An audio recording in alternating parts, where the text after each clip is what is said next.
తత్వమసీవపదేశవాక్యమే తరచుగమదిలో దలచండి తత్పదత్వం పదలక్ష్యార్థములను తారతమ్యమే తెలియండి తత్వమసీవపదేశవాక్యమే తరచుగమదిలో దలచండి తత్పదత్వం పదలక్ష్యార్థములను తారతమ్యమే తెలియండి తత్వమసీవపదేశవాక్యమే తరచుగమదిలో దలచండి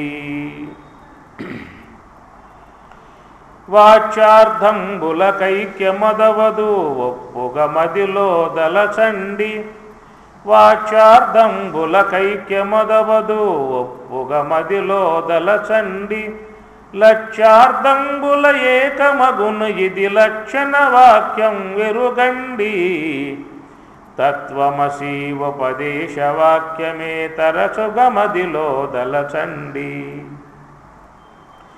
బింబం ఒకటే గలదండి ప్రతిబింబములెన్నో చూడండి బింబమెన్నడూ చెడదండి ప్రతిబింబ రూపులు సున్నండి తత్వమసీవపదేశవాక్యమే తరచుగమదిలో దలచండి సొమ్ములు వేరే లేవండి సువర్ణమొకటే నమ్మండి సొమ్ములు వేరే లేవండి సువర్ణమొకటే నమ్మండి ఎమ్ముగ జీవులు వేరండి ఇలా విశ్వనాథుడే ఒకరండి తత్వమసీవపదేశవాక్యమే తరచుగమదిలో దలచండి అంతర్ముఖుడై అంతర్గతుడైయున్న ఆత్మని అమృతమయుడని దిలియండి అంతర్గతుడైయున్న ఆత్మని అమృతమయుడని దిలియండి సొంతయైన సందేహము వలదు సొంతయైన సందేహము వలదు అంతర్ముఖులై చూడండి తత్వమసీవపదేశవాక్యమే తరచుగమదిలో దలచండి నాస్తికులై మరి చెడకండి నానా బుద్ధులు మానండి నాస్తికులై మరి చెడకండి నానా బుద్ధులు మానండి అస్థిభాతి ప్రియ మోదములున్న ఆత్మేయని తెలియండి ఎందుకయ్యా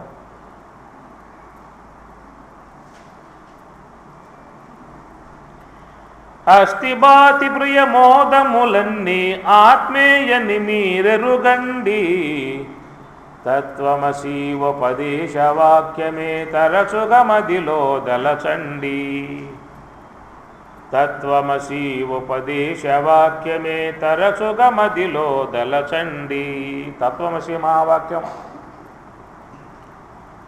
మహావాక్య బోధ అని చెప్పని అంటారు. ఉపనిషత్తులలో అవాంతర వాక్యాలు ఉంటాయి, మహావాక్యాలు ఉంటాయి. అవాంతర వాక్యాల ద్వారా పరోక్ష జ్ఞానం కలుగుతుంది, మహావాక్యాల వల్ల అపరోక్ష జ్ఞానము అని చెప్పని అంటారు. మహావాక్యాలు ఉపనిషత్తులలో 4 వాక్యాలు: తత్వమసి, అహం బ్రహ్మాస్మి, అయం ఆత్మా బ్రహ్మ, సర్వం కలివిదం బ్రహ్మ అనేటువంటి మహావాక్యాలు. వాటి వల్ల మనకేమవుతుంది? సాక్షాత్ బోధ, అనగా భగవంతుడే నీవై ఉన్నావు అనేటువంటి యొక్క భావం తెలియజేసేటువంటివి మహావాక్యాలు అని చెప్పని అంటారు. అవాంతర వాక్యాలు అని చెప్పనంటే భగవంతుడు ఉన్నాడు అంటాయి. ఎలా ఉన్నాడు? సత్యం జ్ఞానం అనంతం బ్రహ్మ ఆనందో బ్రహ్మేతి విజానాతు. సత్యము, జ్ఞానస్వరూపము, అనంత స్వరూపము, అఖండము, వ్యాపకము, సచ్చిదానందము, సర్వవ్యాపకము, అపరిచ్ఛిన్నము, జ్యోతిస్వరూపము, అనంతము, ఆధారము, అధిష్టానము. ఇట్లా భగవంతుని యొక్క స్వరూప విధానాలని చెప్పుకొచ్చేటువంటివన్నీ కూడా వాటిని అవాంతర వాక్యాలు అని చెప్పని అంటారు. దానివల్ల మనకేమవుతుంది, మనలో ఉన్నటువంటి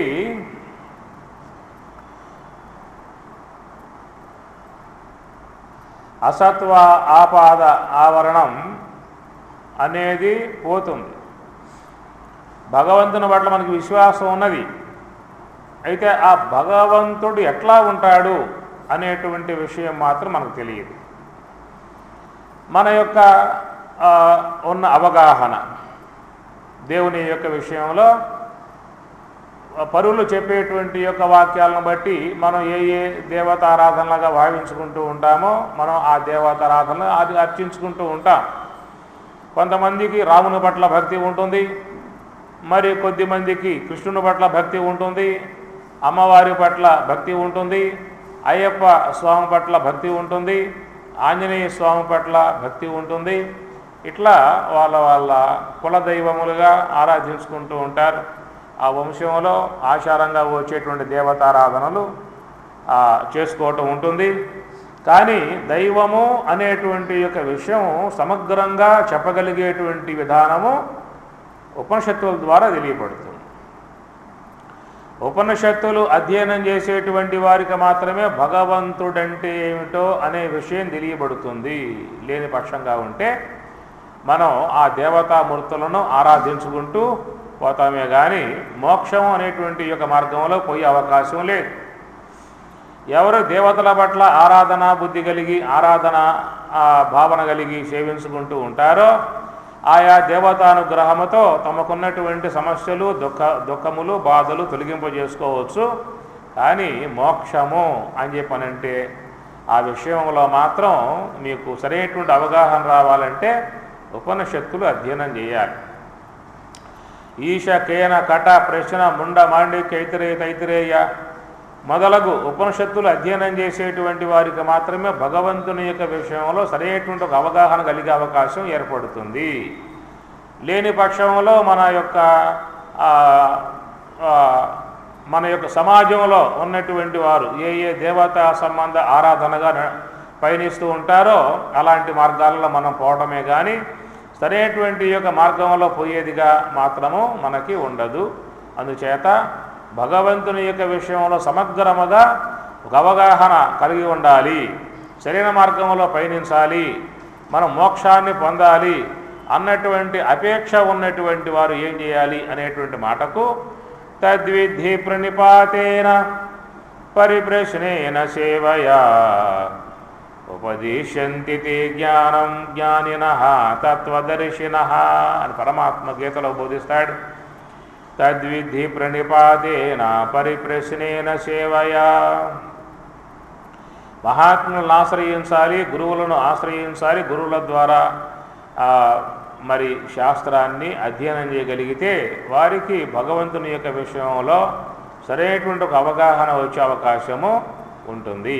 అందుచేత మరి మనకు శాస్త్రం దానిని ప్రస్థానత్రయము అని చెప్పి అన్నారు.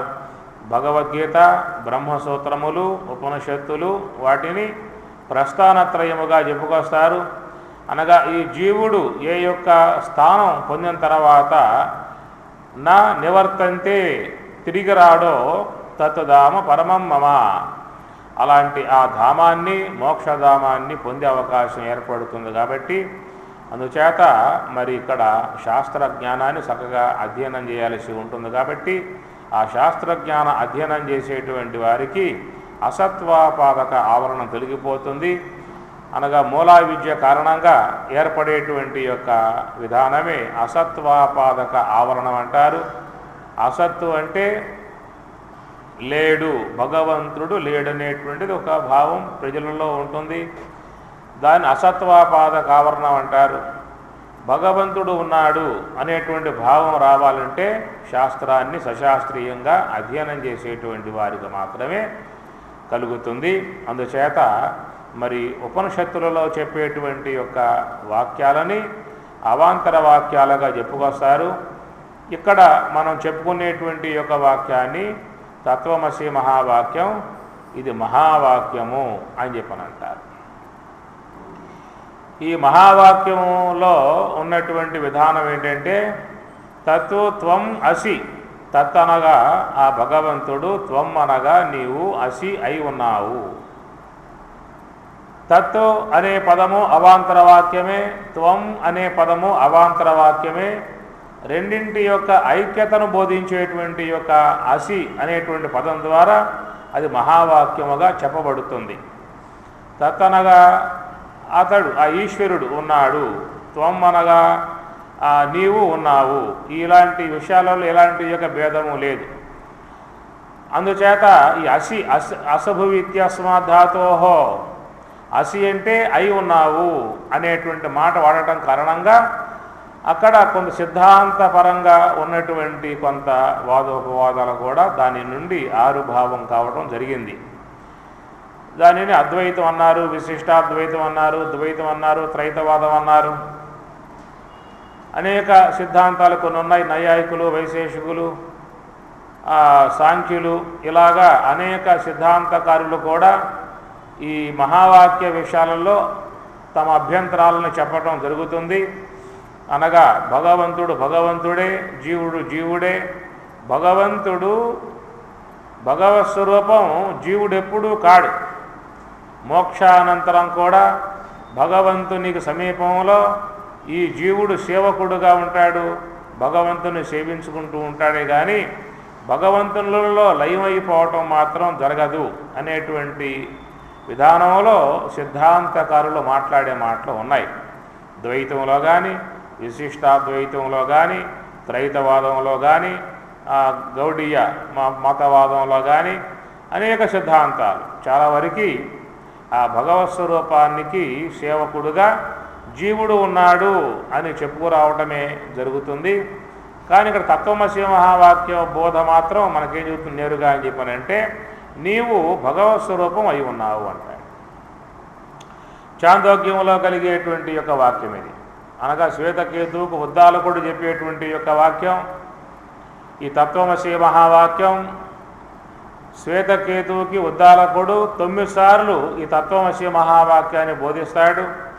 అయా నీవు ఆ దేవుడవు, ఆ బ్రహ్మము నీవే అయి ఉన్నావు. తత్తు ఆ బ్రహ్మము, త్వం నీవు అసి అయి ఉన్నావు. తత్ అనగా బ్రహ్మం, తత్తు త్వం అసి.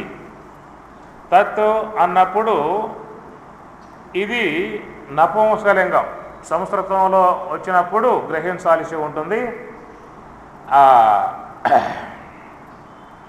పుంలింగాన్ని వాడినప్పుడు సహా అనే పదం వాడతారు, గుర్తుపెట్టుకోండి.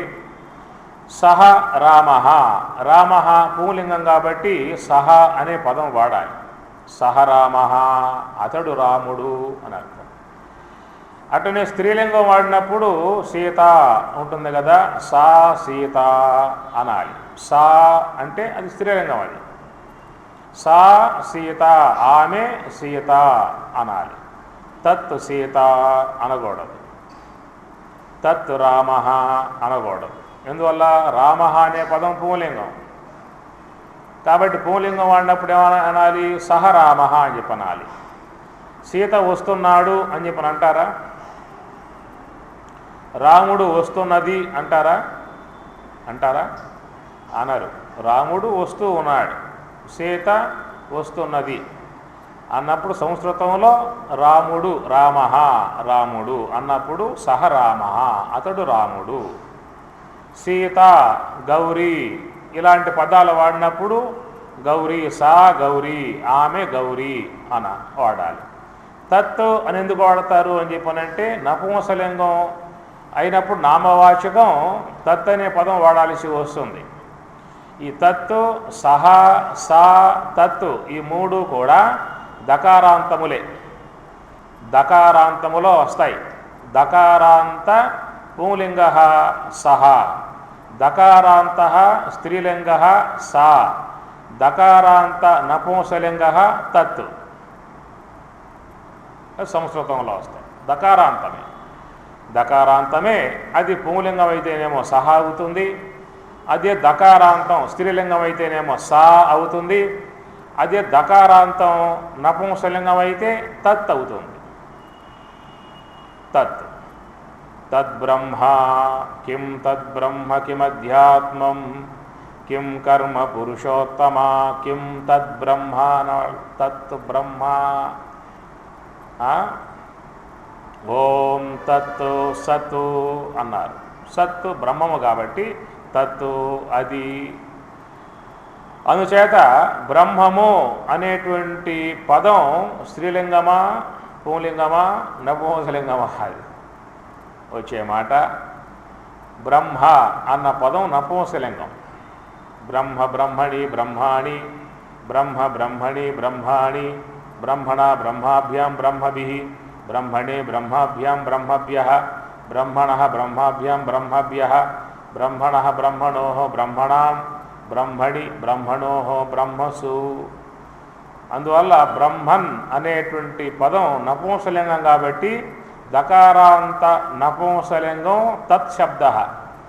తత్ తేతాని తత్ తేతాని తేన తాభ్యాం తై తస్మై తాభ్యాం తేభ్యః అనేటువంటిది అది నపుంసలింగంలో తత్ అంటారు, అదే పుంలింగంలో సా అంటారు, అది స్త్రీలింగంలో సా అవుతుంది. కాబట్టి స్త్రీలింగం నామవాచకం అయితే అక్కడ సర్వనామ పదం వాడాలి, సా వాడాలి. అదే పుంలింగం నామవాచకం అయితే సర్వనామ శబ్దం సహ వాడాలి. అదే నపుంసలింగం నామవాచకం అయితే సర్వనామ శబ్దం తత్ అనేది వాడాలి. అందువల్ల బ్రహ్మమునకు ఏం వాడతారు ఇక్కడ?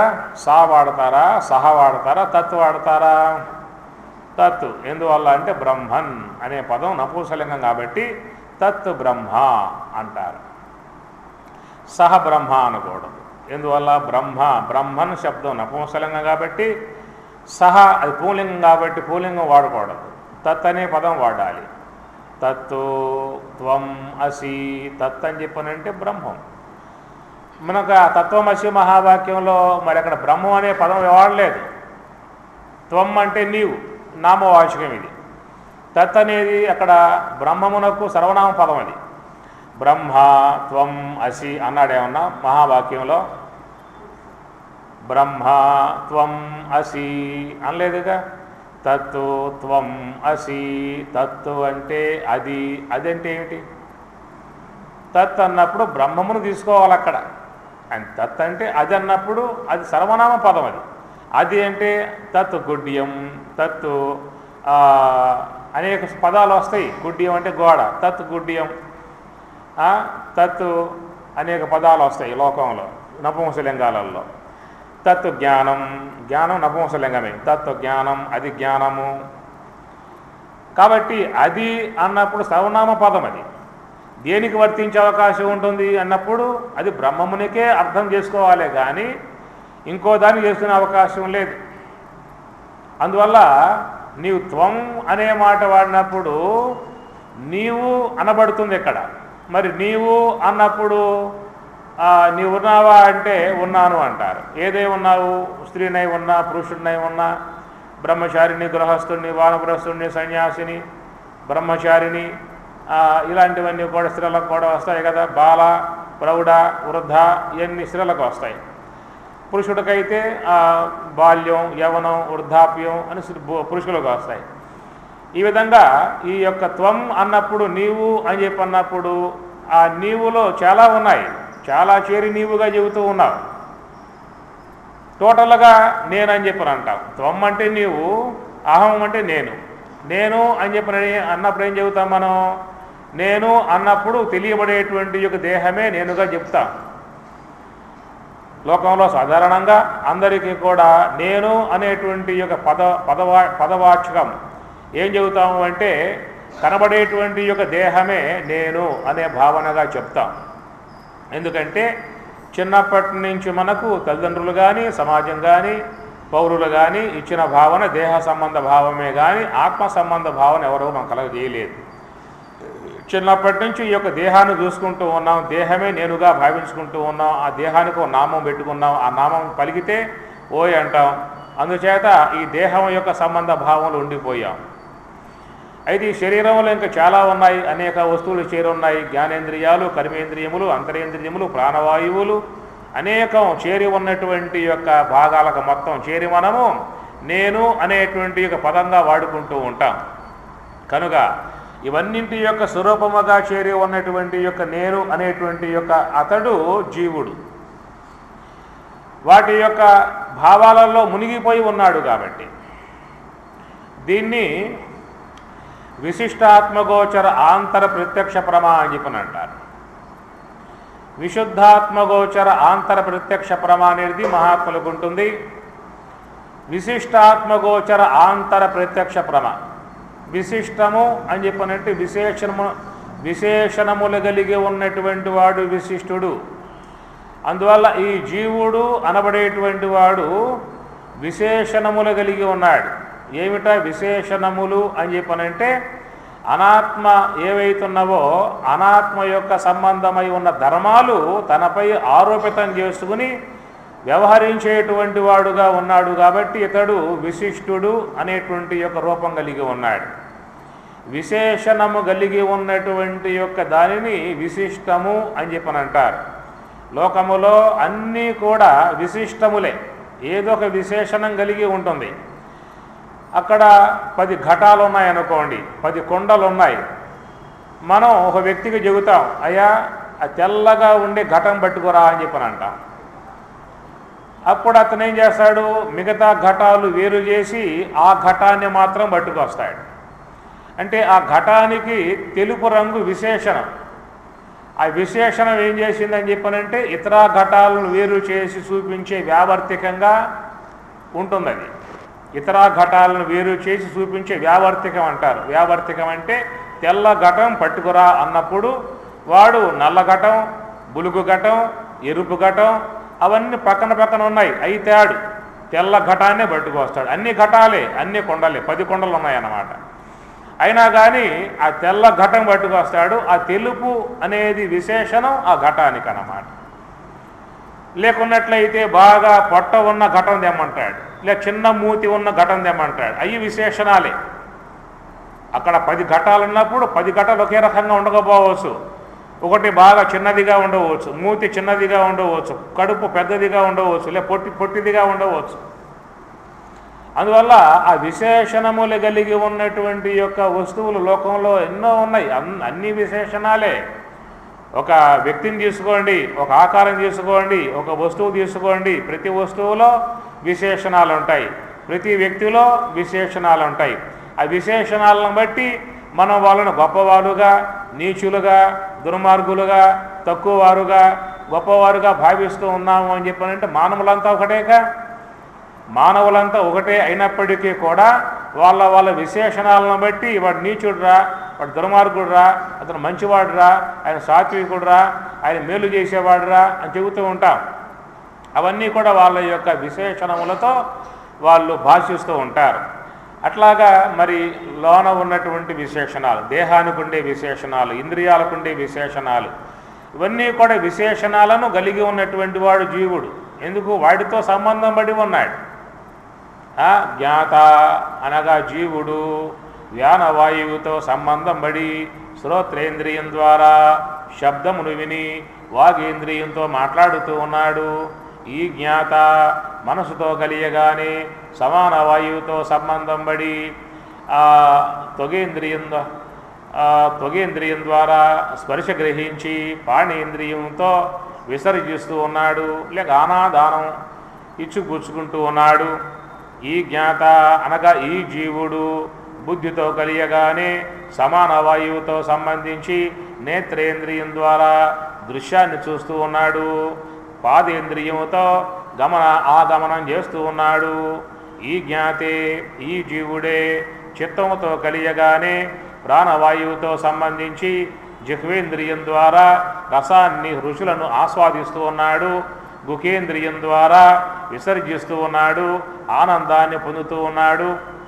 ఈ జ్ఞాతే, ఈ జీవుడే అహంకారముతో కలియగానే అపానవాయువుతో సంబంధించి ఘ్రాణేంద్రియం ద్వారా గంధాన్ని ఆగ్రానిస్తూ ఉన్నాడు, వాయురేంద్రియం ద్వారా విసర్జన చేస్తూ ఉన్నాడు. ఇది లోకంలో ప్రతి ఒక్క ప్రాణి, ప్రతి జీవుడు చేస్తున్నటువంటి యొక్క పనే. అందువల్ల ఆయా ఇంద్రియములు ఆయా గుణములు కలిగి ఉన్నాయి, ఆయా వృత్తులు కలిగి ఉన్నాయి. ఈ వృత్తులు అనబడేటువంటివన్నీ కూడా ప్రకృతి ద్వారా సంక్రమించాయి వాటికి. ప్రకృతి ద్వారా సంక్రమించాయన్నమాట. ఎందువల్ల అంటే మరి పంచీకరణ అని చెప్పి అన్నారు, స్థూల పంచీకరణ అని చెప్పి అన్నారు. ఆకాశం 2 భాగాలయ్యను, ఒక భాగం 4 భాగాలయ్యను. ఆ 4 భాగాలు జలం, వాయువులో, అగ్నిలో, జలములో, పృథివిలో కలిసి అక్కడ 5 భాగాలుగా అవుతుంది. అది ఆకాశం. మనస్సు, బుద్ధి, చిత్తము, అహంకారాలుగా అయ్యను.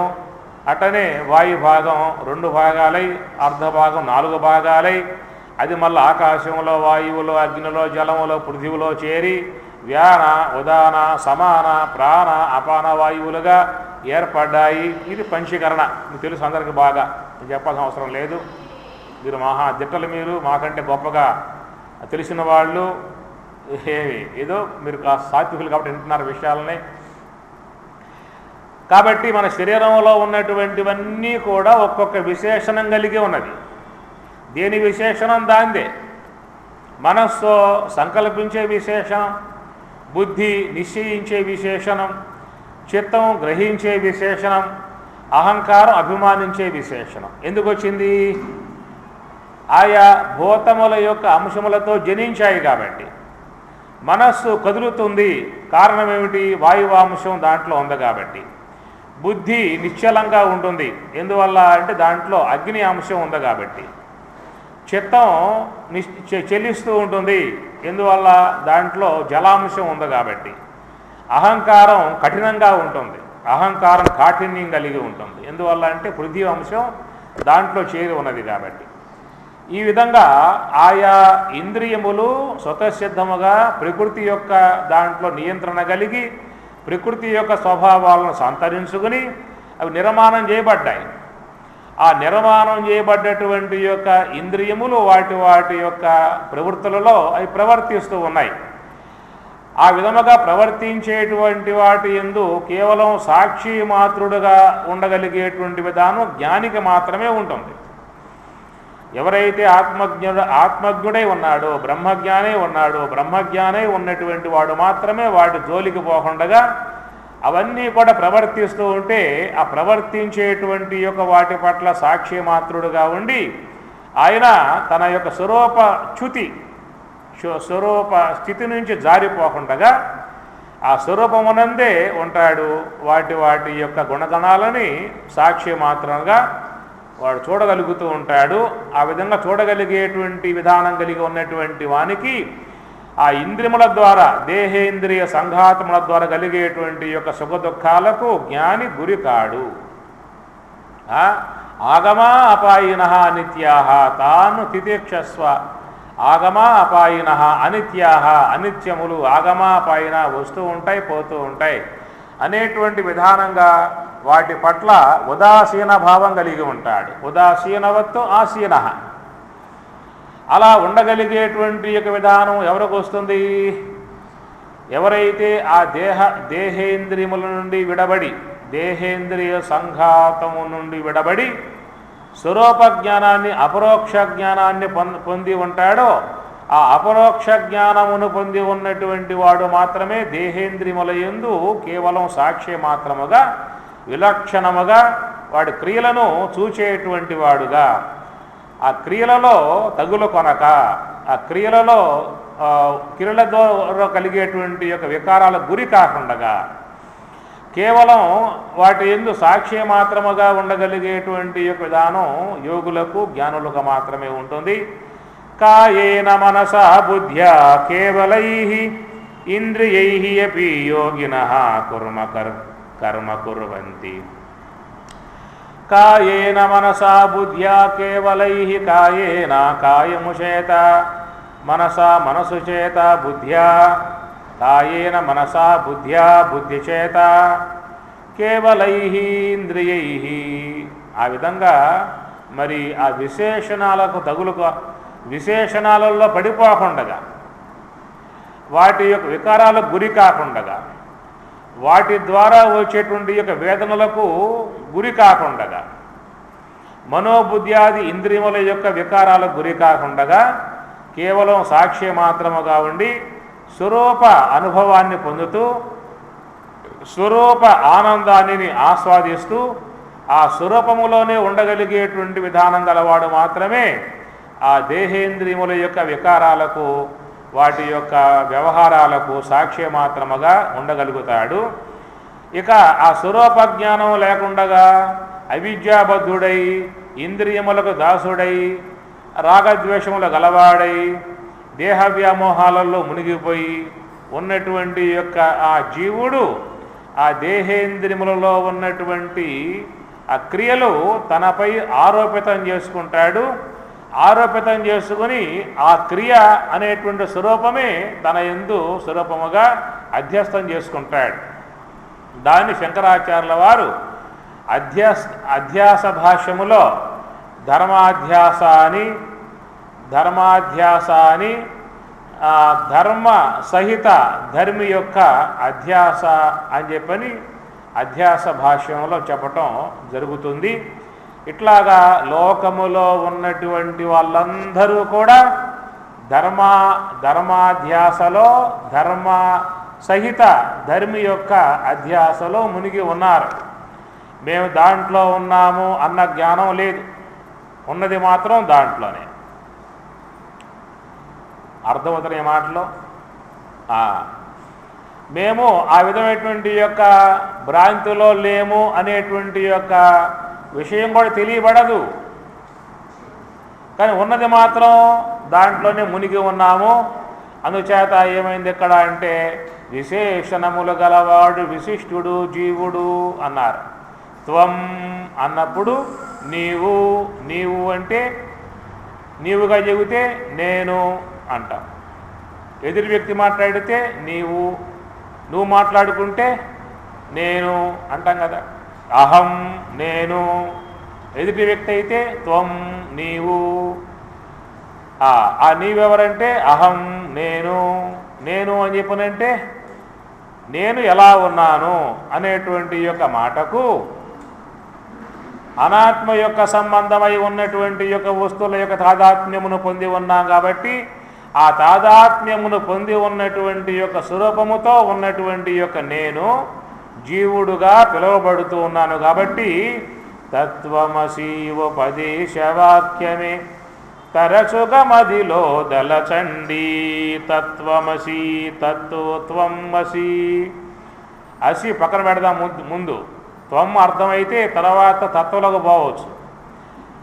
త్వం ముందు అర్థం కావాలి. అర్థం కావాల్సిందంతా కూడా త్వం కాడే, తత్కాడు కాదు.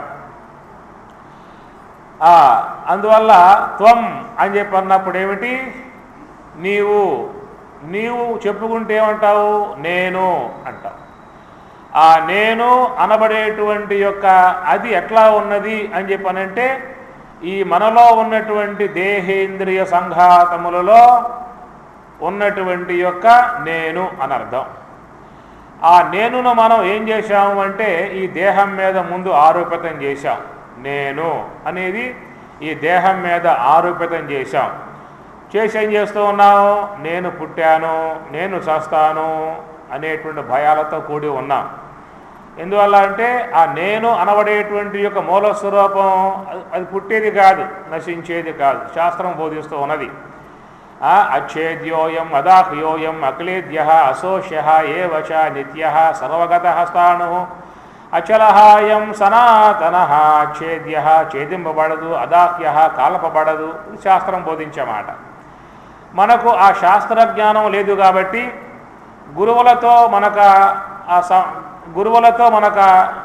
ఆ సాహచర్యం లేదు కాబట్టి మనకు జన్మతః వచ్చినటువంటి యొక్క భావన ఈ దేహము నేను అనే భావన. స్త్రీ దేహమైతే స్త్రీనై ఉన్నాను, పురుష దేహమైతే పురుషుణ్ణై ఉన్నాను. ఇట్లాగా దేహమునందు మనం ఆ యొక్క భావన ఆరోపితం చేసుకున్నాం.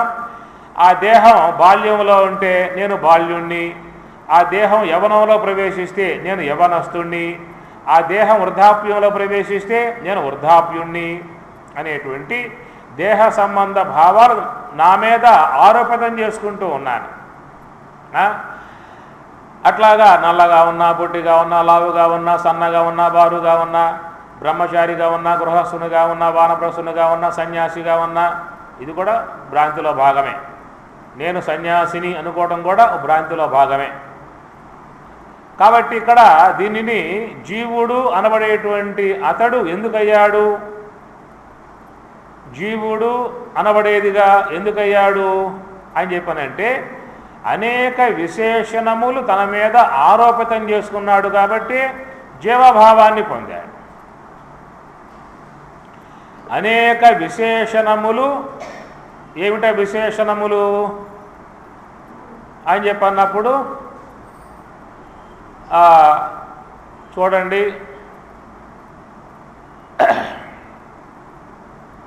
జ్ఞానం అనేది విశేషణం. జ్ఞానం అనే విశేషణం చేరి ఉన్నవాడేమంటాడు, నేను జ్ఞాని అంటాడు. అజ్ఞానం విశేషణం అనుకోండి, తనపై ఆరోపణం చేసుకుంటే ఏమవుతాడు వాడు, నేను అజ్ఞాని అంటాడు. అజ్ఞానం విశేషణం, ఆ విశేషణం తనపై ఆరోపితం చేసుకున్నాడు కాబట్టి నేను అజ్ఞానిని అంటాడు. రోగం విశేషణం, ఆ రోగం దేనికి వస్తుంది, రోగం అసలు దేహానికి వచ్చేది రోగం. దేహానికి వచ్చే రోగం తనపై ఆరోపణం చేసుకున్నాడు కాబట్టి ఏమంటున్నాడు, నేను రోగి అని చెప్పి అంటూ ఉన్నాడు. ధనం విశేషణం, ఆ ధనం తనపై ఆరోపణం చేసుకున్నాడు కాబట్టి నేను ధనవంతుణ్ణి, ధని, ధనం గలవాణ్ణి కాబట్టి ధని, మానం గలవాడు కాబట్టి మాని, యోగం గలవాడు కాబట్టి యోగి. ఇట్లాగా ఒక్కొక్క విశేషణం తన మీద ఆరోపితం చేసుకోవడం కారణంగా అతడు విశిష్టుడు అవుతాడన్నమాట. విశేషణం ఆరోపింపబడిందా అంటే అది విశేషణం కింద చేరిపోతుంది. ఆ విశేషణం గలవాడు విశిష్టుడు, విశిష్టుడే జీవుడు. కాబట్టి ఇక్కడ విశుద్ధాత్మగోచర ఆంతర ప్రత్యక్ష ప్రమా అన్నారు, విశిష్టాత్మగోచర ఆంతర ప్రత్యక్ష ప్రమా అంటారు.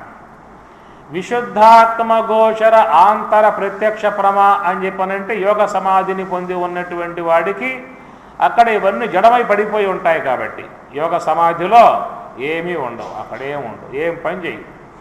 ఏ విధముగా సుషుప్తి అనుభవాన్ని పొంది ఉన్నటువంటి వాడు ఏకీభూత ఒక్కడే అయి ఉంటాడో అక్కడ జ్ఞానేంద్రియాలు, కర్మేంద్రియాలు, అంతరేంద్రియాలు ఏం పనిచేయటం లేదు.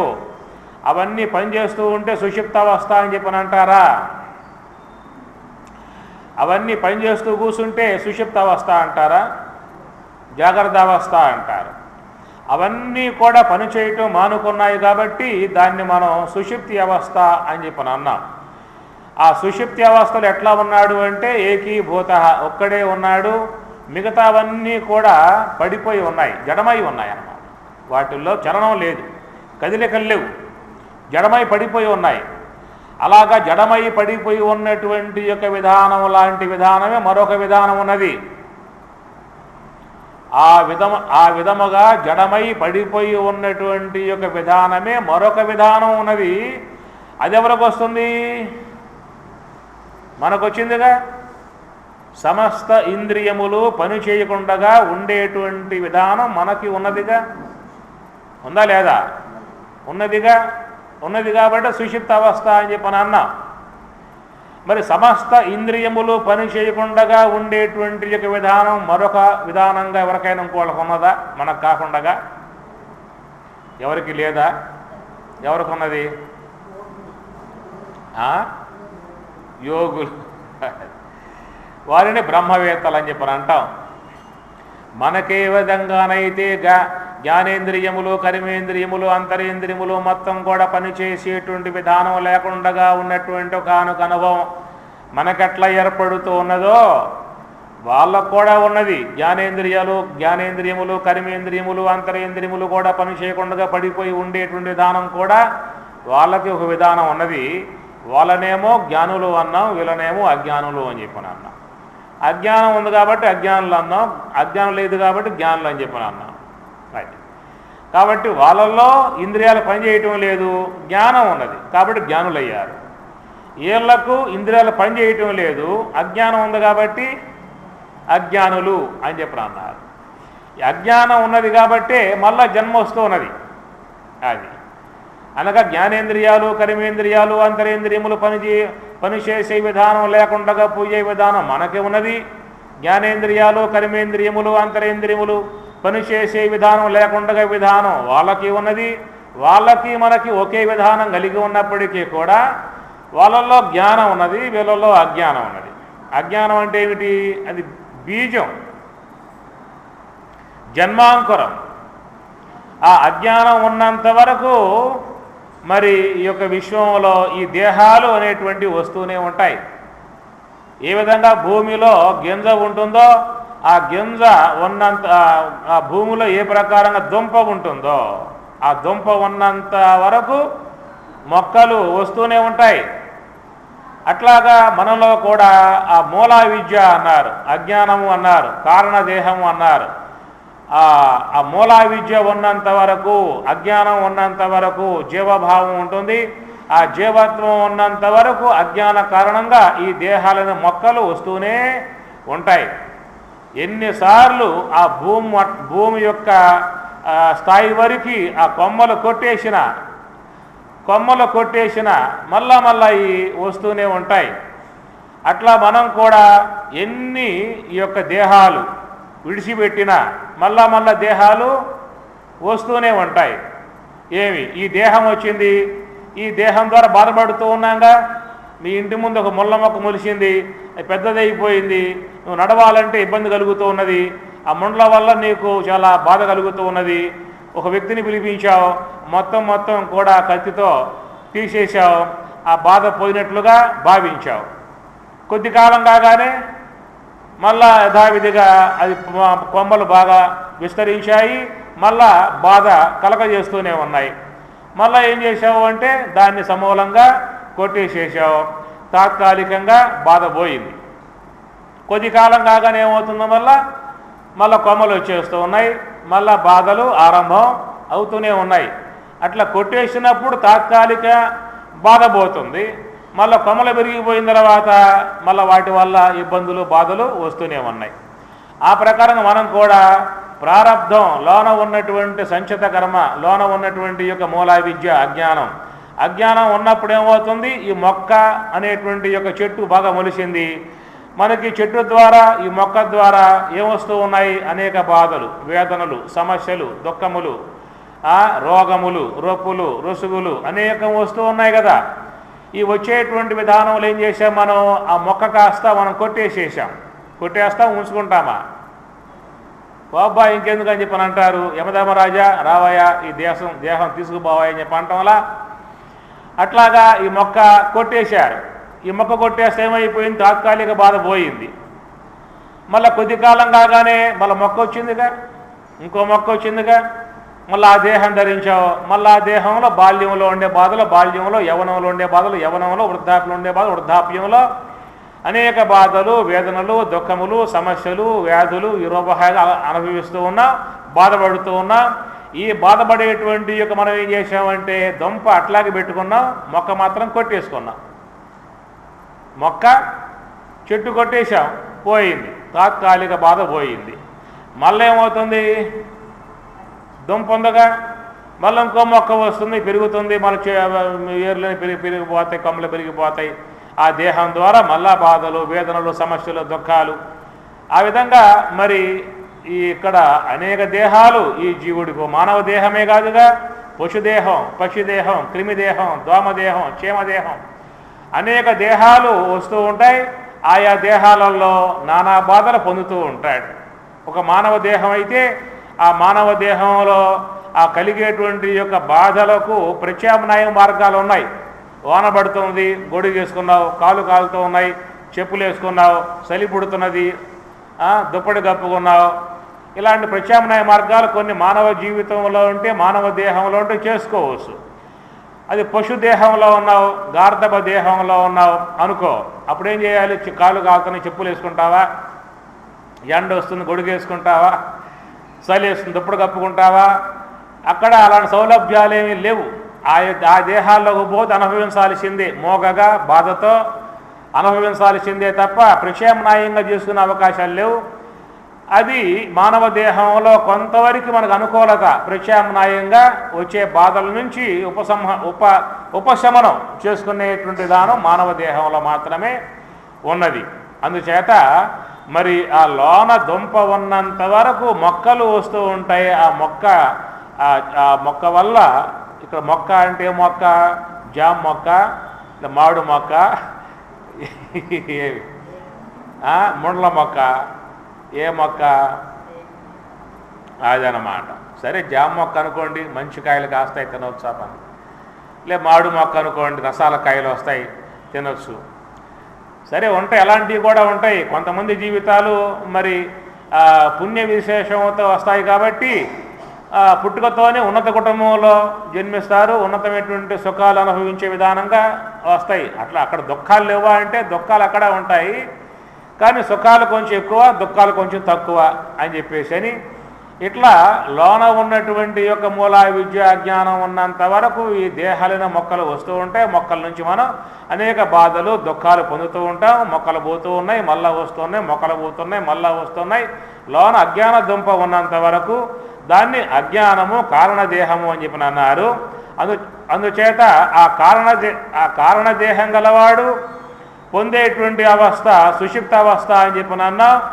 కారణదేహం నశింపజేసుకుని, అజ్ఞానం నశింపజేసుకుని కేవలం స్వరూపజ్ఞానములో ఉన్నటువంటి వాడు కూడా మరి స్వరూపజ్ఞానముతో ఆనందిస్తూ ఉన్నాడు. అజ్ఞానంతో ఉన్నవాడు ఆనందిస్తూ ఉన్నాడు. దీన్ని సుషిప్తి ఆనందం అన్నాం.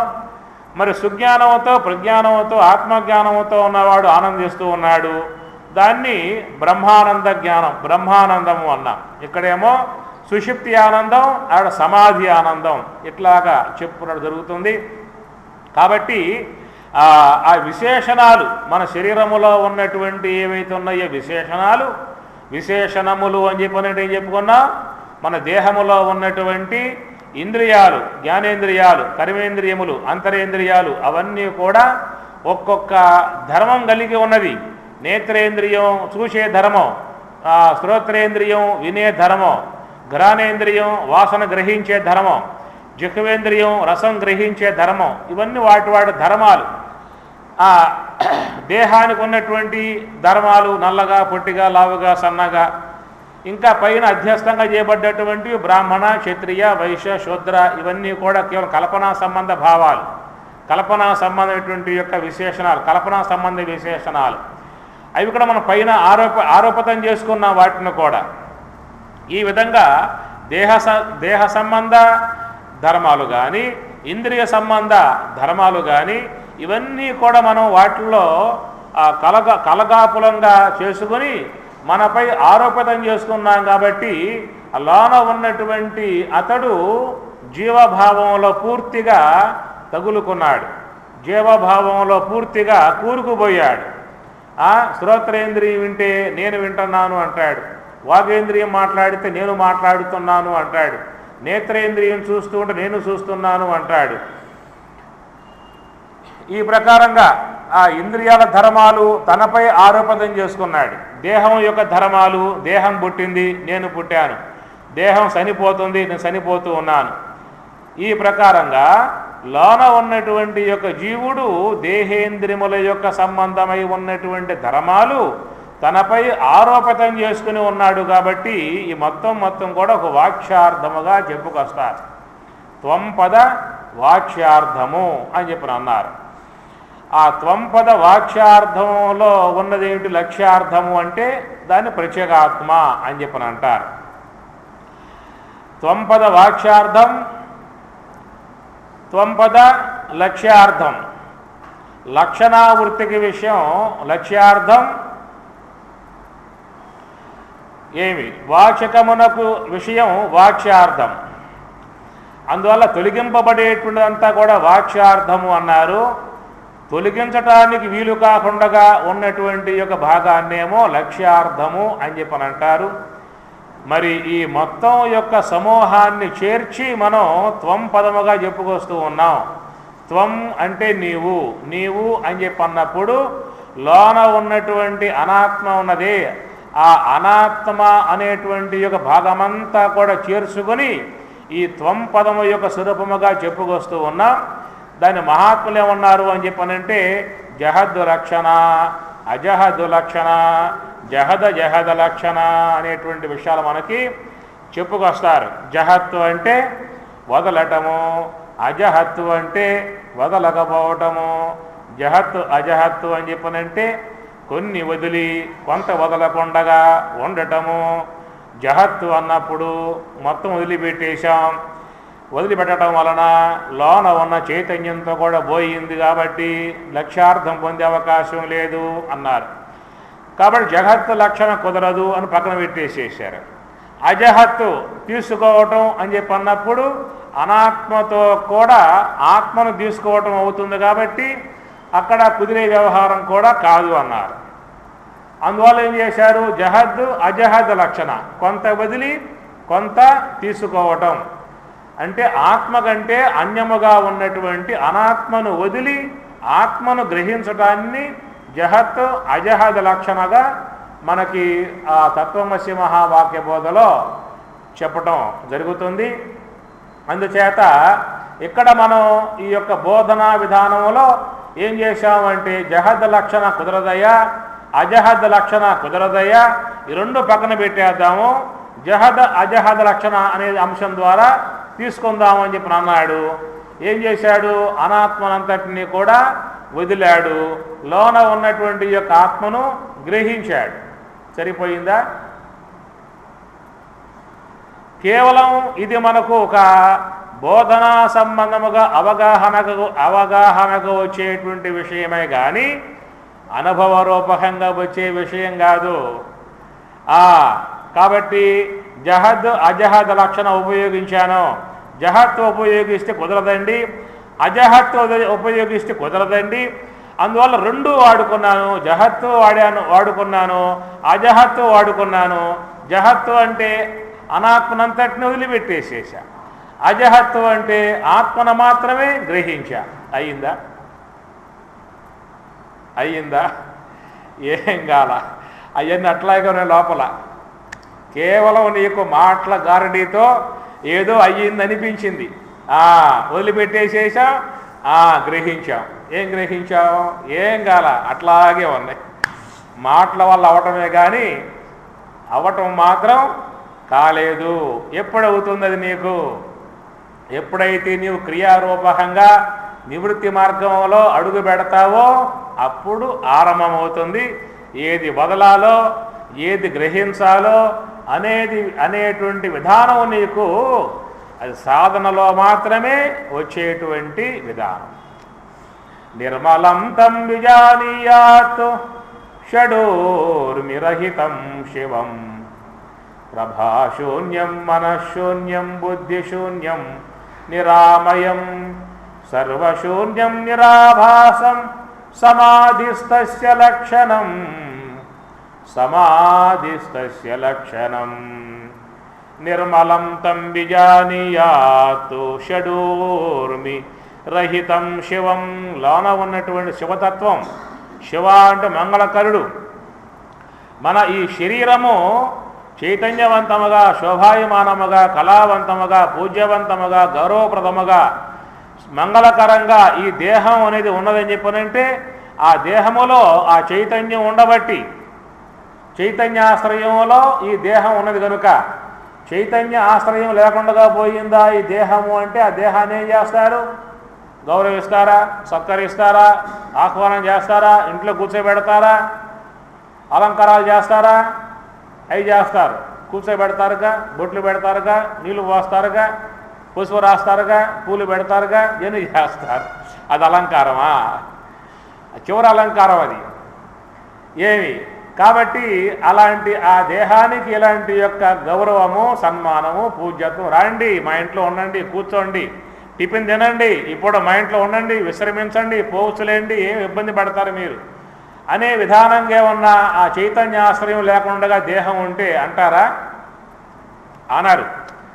కాబట్టి ఈ దేహానికి ఆ గౌరవం కానీ, సన్మానం కానీ, సత్కారం కానీ, పూజ్యత్వం కానీ, ఆహ్వానించడం కానీ మనం చేస్తున్నాము అంటే ఆ చైతన్య ఆశ్రయంలో హంస ఈ శ్వాస ఉన్నది, ఆ శ్వాస యొక్క ఆశ్రయంలో ఈ దేహం ఉన్నది కాబట్టి ఈ దేహానికి పూజ్యత్వం వచ్చింది, మంగళకరత్వం వచ్చింది. అందువల్ల ఆ శ్వాస మంగళకరము, మరి ఆ శ్వాస యొక్క ఆధారమై ఉన్న బ్రహ్మము మంగళకరము. అంటే ఆ మంగళకరమై ఉన్నటువంటి యొక్క చైతన్యాశ్రయంలో ఉన్నటువంటి దేహానికి మాత్రమే పూజ్యత ఏర్పడుతుంది. అందుచేత ఆ దేహం అనేటువంటి యొక్క వస్తువుకు అధిష్టానముగా ఉన్నటువంటి బ్రహ్మమును శివం అని చెప్పి అంటాడు. నిర్మలం తం విజానీయాత్ షడూర్మిరహితం శివం. షడూర్ములు అని చెప్పనంటే పుట్టడము, చావటము దేహధర్మములు, ఆకలి దప్పులు ప్రాణధర్మాలు, శోకమోహములు చిత్తధర్మాలు. చనిపోయింది పుట్టింది అని చెప్పనంటే అది స్థూల దేహానికి వర్తిస్తుందా, సూక్ష్మ దేహానికి వర్తిస్తుందా, కారణ దేహానికి వర్తిస్తుందా? జనన మరణములు దేహధర్మాలు ఏమి లోన సూక్ష్మ దేహానికి కూడా వర్తించే విధానం కాదు. అప్పుడే వర్తించే విధానం కాదు. ఎప్పుడు వర్తిస్తాయి? శివజీవైక్య బ్రహ్మానుభవాన్ని పొందినప్పుడు అప్పుడు వర్తిస్తాయి.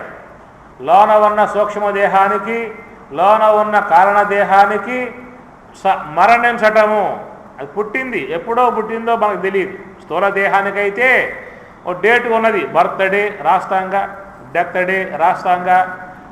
దేహానికి రాశాం, సూక్ష్మదేహం కూడా రాస్తావా? బర్త్డే, డెత్ డే సూక్ష్మదేహానికి అవి రాసే అవకాశాలు లేవు. అది ఎప్పుడు పుట్టిందో ఎవరికి తెలియదు. ఎప్పుడు పోతుంది? స్వరూప జ్ఞానం పొందినాడు పోతుందే కానీ అంతకాలం సూక్ష్మదేహం ఉంటుంది. అది మరణించేదే అయితే ఉంటుంది. ఎంతకాలం ఉంటుంది? స్వరూప జ్ఞానం పొందనంత వరకు యుగ యుగాల పర్యంతం ఉంటుంది. అనేక మంది బ్రహ్మలే మారిపోయే విధానం కూడా ఆ సూక్ష్మదేహ హయాములో ఉంటుంది. అందుచేత ఈ జనన మరణములు ఈ దేహమునందు మాత్రం వర్తించాల్సి ఉంటుంది. జనన మరణములు దేహధర్మములు, శోక మోహములు చిత్తధర్మములు, ఆకలి దప్పులు ప్రాణధర్మాలు. షడూర్మిరహితం శివం. లోన ఉన్నటువంటి యొక్క ఆత్మ అనబడేటువంటి యొక్క వస్తువుకి ఈ పుట్టుక మరణం వర్తించేది కాదు, శోకమోహాలు వర్తించేటువంటివి కావు, తర్వాత ఆకలి దప్పులు వర్తించేటువంటివి కావు. ఆత్మయందు పుట్టుట చావు లేదు, ఆత్మయందు శోక మోహాలు లేవు, ఆత్మయందు ఆకలి దప్పులు లేవు.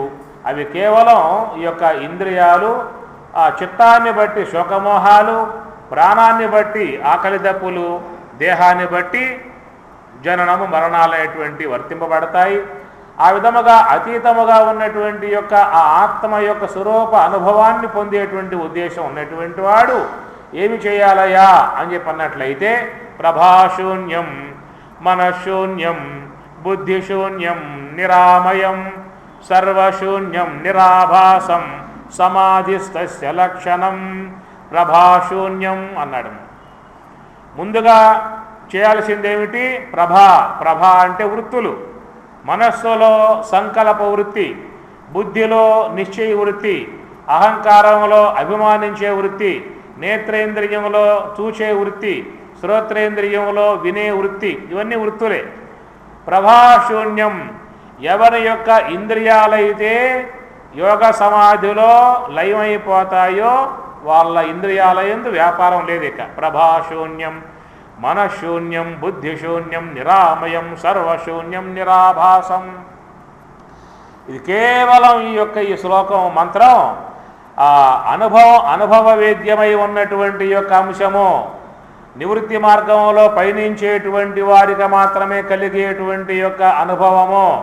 ప్రవృత్తి మార్గములో ఉన్నటువంటి వారికి మాత్రం తెలియబడేటువంటి యొక్క విధానం మాత్రం కాదు. తత్ దూరే తద్వత్ అంతికే తత్ అంతరస్య సర్వస్య తత్ సర్వస్యాస్య బాహ్యతః తత్ దూరే దూరంగా ఉన్నది, తత్వత్ అంతికే ఇక్కడే ఉన్నది. బయటికి పోయేవాడికి దూరంగా ఉంటుంది, లోనికి పోయేవాడికి తద్వత్ అంతికే. అందుచేత మేము జహద్ లక్షణ కుదరలేదండి, అజహద్ లక్షణ కుదరలేదని చెప్పనండి, అందువల్ల మేము చేశామని చెప్పనంటే జహత్ అజహత్ రెండు ఒకేసారి ఉపయోగించాము, రెండు వేరైపోయాయి. ఏం కాల, మాటల వరకే తప్ప అది నీకు వాస్తవికంగా రావాలి అని చెప్పన్నట్లయితే నీ యొక్క మార్గం నివృత్తి మార్గంగా ఉన్నప్పుడు ఆ జహత్ అజహత్ క్షేత్రజ్ఞ విభాగ యోగం. క్షేత్రజ్ఞుడు, క్షేత్రము అంటే ఈ యొక్క స్థూల సూక్ష్మ కారణ దేహాల సంబంధమై ఉన్న క్షేత్రాలు మొత్తం లయం కావాలి, పడిపోవాలి. మహాభూతాన్యహంకారో బుద్ధిరవ్యక్తమేవ చ ఇంద్రియాని దశైకంచ పంచచేంద్రియ గోచరాః ఇచ్ఛాద్వేషం సుఖం దుఃఖం సంఘాతశ్చేతనాధృతి ఏతత్తు క్షేత్రం. ఏతత్తు క్షేత్రం, ఈ మొత్తం చేరి క్షేత్రం అని చెప్పని అంటారు. అవన్నీ కూడా నీకు సాధనలో యోగాభ్యాసములో మొత్తం పడిపోయినప్పుడు ఎట్లా నీ ఒక్కడవే ఉంటావో, ఏ విధముగా నీకు భగవంతుడు నువ్వు కోరకుండగానే ఏ సుషుప్తి అనబడేటువంటి యొక్క స్వరూపాన్ని నీవు అప్రయత్నముగా పొందుతూ ఉన్నావో మొత్తం కూడా లయింపజేసుకొని జడం చేసుకొని అలాంటి స్థితిని నువ్వు ప్రయత్నం ద్వారా సాధించినప్పుడు అప్పుడు జహద్ లక్షణ అజహద్ లక్షణ వర్తించే అవకాశం అక్కడ మాత్రమే ఏర్పడుతుంది.